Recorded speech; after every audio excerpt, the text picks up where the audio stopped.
সুপ্রিয় দর্শকবৃন্দ, আসসালামু আলাইকুম রহমতুল্লাহ বরকাতু। আপনারা জানেন রকিস্টার সিনেমা মুক্তি পেয়েছে ঈদে এবং এই সাথে প্রতিদ্বন্দ্বিতা করছে মালিক সিনেমা। তো কিছু সংখ্যক দর্শক বলতেছে যে মালিক সিনেমা নাকি অনেক ভালো হয়েছে এবং সিনেমা হল থেকে বের হয়ে কিছু মহিলা, আমি রিভিউটা দেখলাম আর কি, তো বললো যে না অনেক অনেক ভালো সুপারস্টার সিনেমা, অনেক ভালো সিনেমা, অনেক সুন্দর হয়েছে, অনেক ভালো হয়েছে, রকিস্টার থেকে ভালো। আসলে এই যে ভালো বললো, কে বললো? সে কে? কিছু সংখ্যক এই লোক আছে যারা এটাকে ভালো করে, আবার এটাকে ভালো বলে, আবার এটাকে খারাপ বলে, এটাকে ভালো বলে।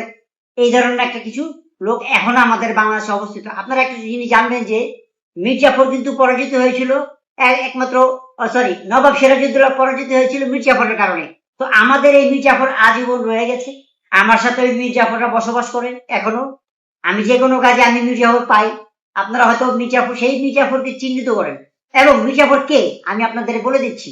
মীর জাফর হলো, দেখবেন আপনার পাশে থাকায় সেই ব্যক্তিটাই হচ্ছে মীর জাফর, যা যুগে যুগে আমার এবং সিরাজউদ্দৌলার সাথে অনেক মিল রয়েছে। যাই হোক, নবাব সিরাজউদ্দৌলার কথা বাদ, এখন বলতেছি রকিস্টার। রকিস্টার শাকিব খান সুপারস্টার সিনেমা যুগ যুগ ধরে দিয়ে আসছে এবং এই কিছু যুগ ধরে তো দিচ্ছি। প্রত্যেকটা ঈদের প্রিয়তমা, তারপরে আরো যে ছবি গেল সবগুলো সুপার হিট। এবং এই একজনই 50টা টিকিট কিনেছে এই রকিস্টার দেখার জন্য। তো আমার কথা হচ্ছে, রকিস্টার যদি খারাপ হয়, অবশ্যই খারাপ হয় যদি, তাহলে এত 50টা টিকিট কেন কিনবে? তো এই ব্যাপারটা এটা না, সব সিনেমা ভালো খারাপ হয়, ভালো খারাপ সব দুইটা মিলেই আমাদের দেশ, ভালো খারাপ মিলেই সংস্কৃতি।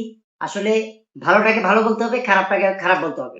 তো এটা সঠিকটাকে আমরা আমরা প্রয়োগ করবো, সঠিকটা। যদি রকিস্টার খারাপ হয়ে থাকে, অবশ্যই খারাপ। সবাই সবকিছু ভালো করতে পারবে তা কিন্তু না, কোনোটা খারাপও হইতে পারে, স্বাভাবিক। তবে হ্যাঁ, একজন ডিরেক্টর, একটা সিনেমা তার সন্তানের মতো। কেউ চায় না যে আমি খারাপ করি। একটা হিরো সুপারস্টার কম কথা না, সুপারস্টার কম এমনিতে হয় নাই, তো তিনিও চাইবে যে তার শ্রেষ্ঠটাই দিতে। তো রকিস্টার সেরকম একটা সুপারহিট ছবি, সাকিব খানরাও ভালো জানে, কারণ বিপরীতে সবাই থাকে। তো মালিক ছবিকে আমি খারাপ বলবো না, দুটোটা ছবি ভালো। আরো ভালো ছবি বানান আপনারা, সবাই গিয়ে দর্শক হলে গিয়ে, হলে গিয়ে পড়ুক, সিনেমা দেখুক, সিনেমা হলে দর্শক যাক, এটা আমি চাই। সাকিব হোক কি আর আমিও কি, আমাকে দিয়ে যদি আজকে এই ঈদের সময় রকিস্টার বানাতো, তাহলে আমি সুপারহিট হতাম, কারণ রকিস্টার আমাকে মানায়। সাকিব ভাইয়া যে অটোমেটিক বানিয়েছে সেটা ঠিক আছে, কিন্তু একটা জিনিসের সব বয়স আছে। যেমন অমিতাভ বচ্চনকে এখন আর নায়ক দিলে মানাবে? খাবে? এই জেনারেশনে খাবে না, আমাকে রকিস্টার খাবে। আপনারা আমাকে বানান, বানায় দেখেন খাই কিনা। তবে হ্যাঁ, অবশ্যই ছবিটা যে কোনো ঈদে রিলিজ দিতে হবে। ঈদে রিলিজ দিলে কি আমি সুপারহিট।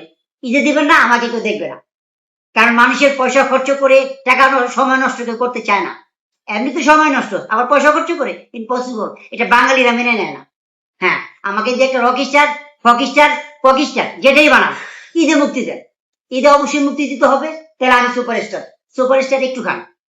আপনারা জানেন যে সাথে মালিক ছবি রিলিজ হয়েছে, এর আগে কি রিলিজ হয়েছিল আপনারই লাভ ম্যারেজ। লাভ ম্যারেজটা কত হইচই, লাভ ম্যারেজ তো সরি, কন্ট্যাক্ট ম্যারেজটা কত হইচই। এই হইচই কারণে আমরা ভাবছি যে সুপারস্টার। এবং এই কত বানোয়ার জালিয়াতি কথাবার্তি এইসব সাংবাদিক, আমাদের মতো ভুয়া সাংবাদিক যারা আছে, তারা এই পরিচালনা করেন। তবে একটা কথা মনে রাখবেন, ইন্টারভিউ টিভি সত্যের কথা বলে, আমাদের প্রত্যেকটা কথা সত্য। আমরা আমরা সাথে গিয়ে আমরা পুরা প্রসেসিং করে সত্যটা যাচাই করে তারপর আমরা ভিডিওটা ছাড়ি, ভিডিওটা বানাই। অবশ্যই ইন্টারভিউ টিভির পাশে থাকবেন, সত্যের সত্য কথার সাথে। ইন্টারভিউ টিভি সত্যের কথা বলে, ইন্টারভিউ টিভির পাশে থাকবেন। ধন্যবাদ সবাইকে, আসসালামু আলাইকুম।